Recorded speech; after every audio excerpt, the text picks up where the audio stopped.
It's day 32. Today we're looking at, not about U.S. pastor. Today we're looking at some PVA stuff that's going to be really important.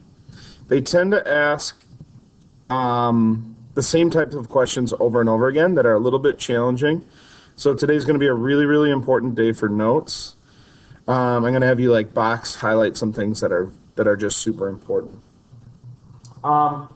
On the test, especially on the free response question, oftentimes they'll ask simple questions like we looked at yesterday.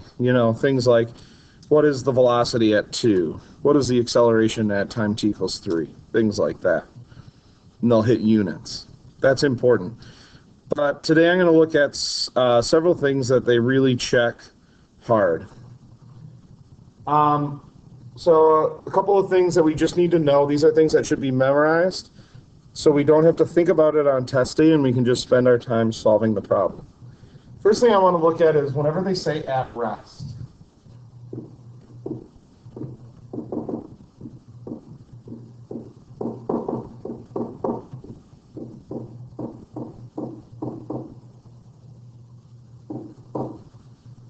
So if they ever ask this question, when is an object at rest? At rest means that it's not moving. Not moving means something is 0. But we need to know what. Is the position 0? Is the velocity 0? Is the acceleration 0? Well, we know from physics that if something is at rest and it's not moving, that means that the velocity has to be 0. So whenever they want to know when is an object at rest, we know right away set v of t equal to 0. Okay? That does not mean v of 0, right? That's what's the velocity at the initial velocity at time equals 0. This is different. We want to take our velocity equation, right? Might be a quadratic, might be a linear, might be something else. Logarithmic, sinusoidal, could be anything. We just take that function and set it equal to 0. Okay? And then you have to go through and solve, maybe using the RS method, maybe just using simple algebra. If it's a quotient, just set the top of the quotient equal to 0. Things like that. So anytime we have an object at rest, that means the velocity is 0. The acceleration may or may not be 0. The position may or may not be 0. That doesn't matter. Object at rest, v of t always equals 0. The other one that we talked about, you saw this a little bit yesterday, and it's a big one. When does an object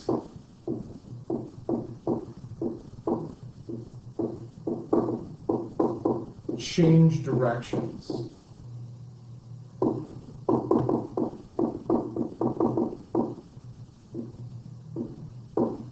Okay. They often want to know about an object, at what time or times does it change directions? Well, by definition, this means that v of t must switch signs.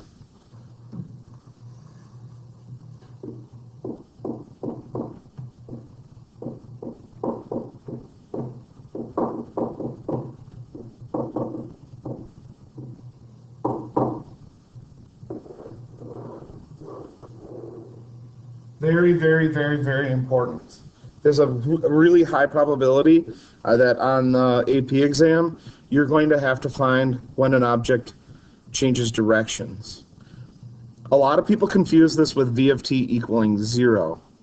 It is not necessarily v of t equaling 0. V of t must switch signs. And you usually have to justify that, and your justification should include that those are the times when we switch signs. Now, for finding candidates for this,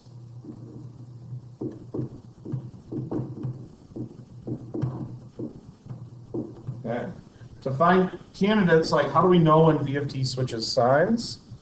Well, as long as it's a continuous function, if v of t is going to switch signs, it's going to switch signs at the number 0. So what we have to do is we want to find when v of t equals 0, but we need to check to make sure v of t switches signs.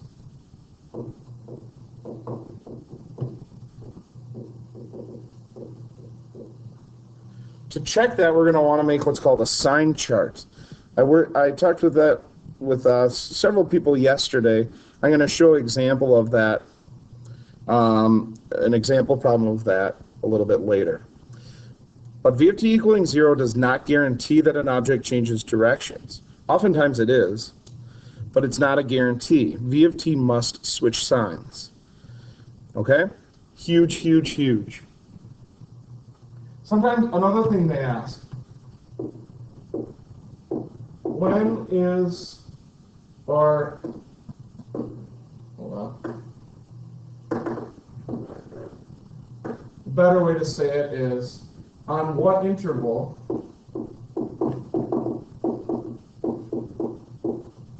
is the object going left?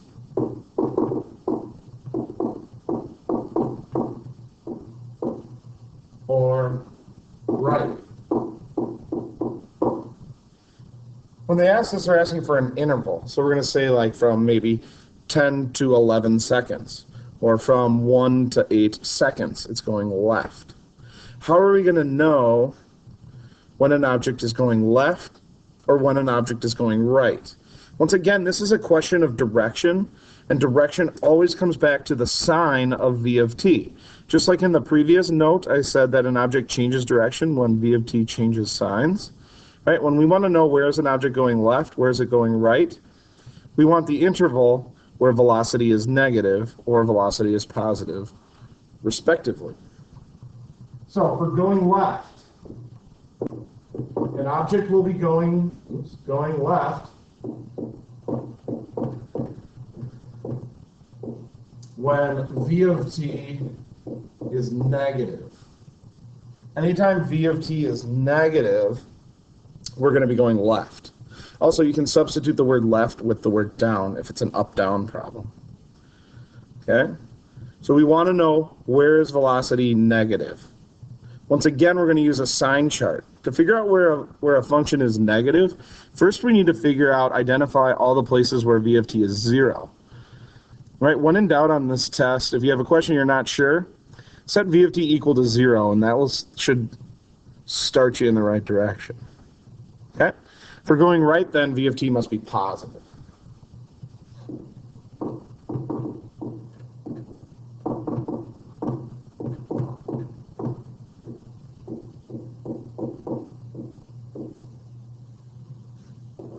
Super, super, super important. Just in the last 3 or 4 years, I've seen this several times on the exam. They want an interval where something is going left or where something is going right. Again, we'll talk about those sign charts in an example problem. Okay? Very, very, very important. Comes up all the time. So highlight that, star it, do whatever you need to do. The other really big one that I see tested a lot is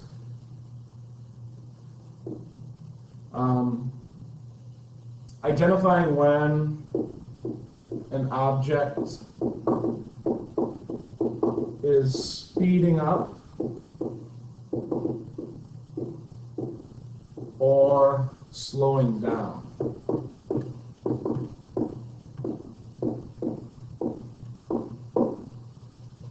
Speeding up, another word that they use is speed increasing.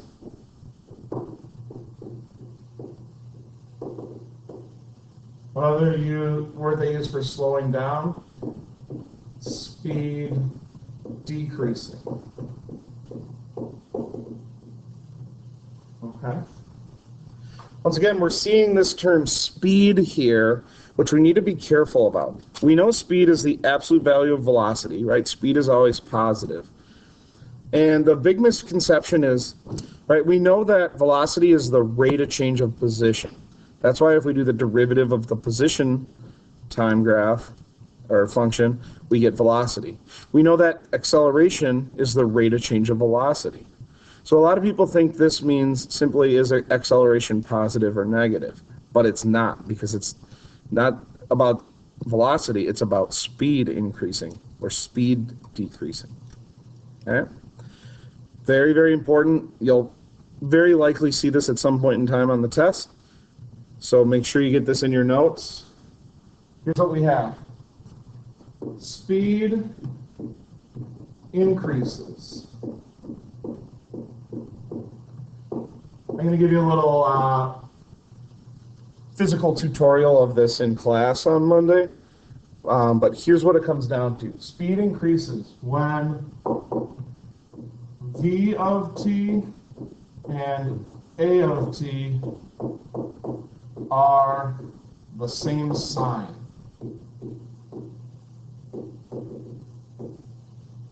AKA they're both plus or both minus. V of t alone is not enough to tell if speed is increasing. A of t alone is not enough to tell if speed is increasing. We need to check V of t and A of t. And if you don't check both, even if you guess correctly, you won't get any credit. It's based on the justification that you know V of t and A of t are the same sign, either plus plus or minus minus. Speed decreasing then occurs when V of t and A of t are different signs.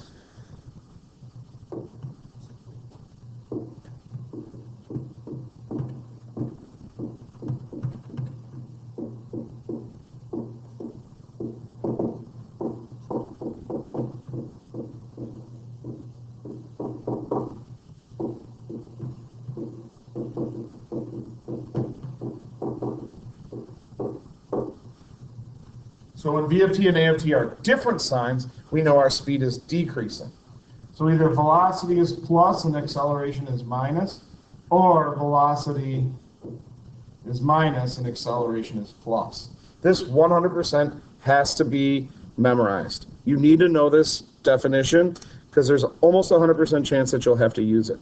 We just see it so often, year in and year out. Okay? Good. So go ahead and box that in your notes. Make a note card out of it. We need to know what to do. Sometimes it's hard to do it, but we need to know what to do to give us a shot at those type of problems.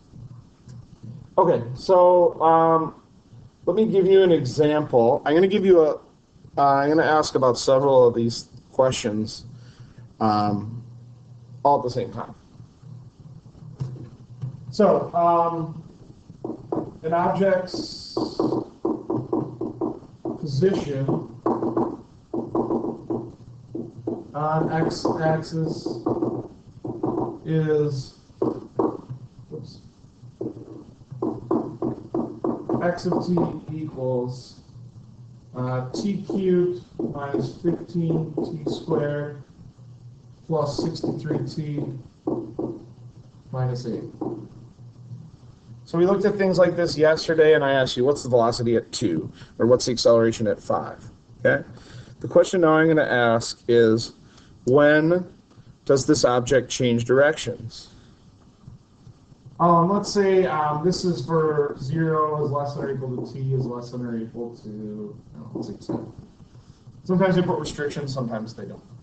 So my question is, when does the object change directions?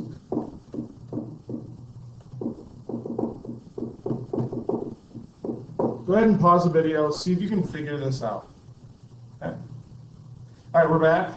Well, to figure out change directions, I need to know that V of t needs to switch signs.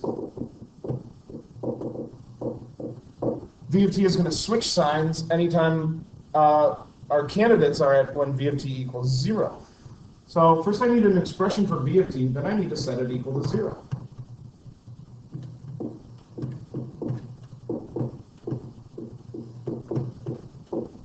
So there's my V of t, and I want to set that thing equal to 0. Now to solve this equation when it equals 0, first thing I want to do is divide everything by 3. And I'm going to get t squared minus 10t plus 21 equals 0. Right? I divided the 0 by 3 and it stays 0. Now I want to go ahead and solve this equation. It's a quadratic, so I'm going to factor it. I say, what two numbers multiply to 21 but add to negative 10?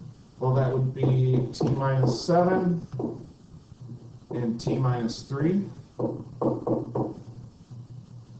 Therefore, the two places where v of t equals 0 is t equals 3 and 7. Now, here's what I know about that. Those are the places where the object is stopped. But I don't know yet if that's where the object actually, if the object actually changed directions there. So what I want to do is make a v of t number line.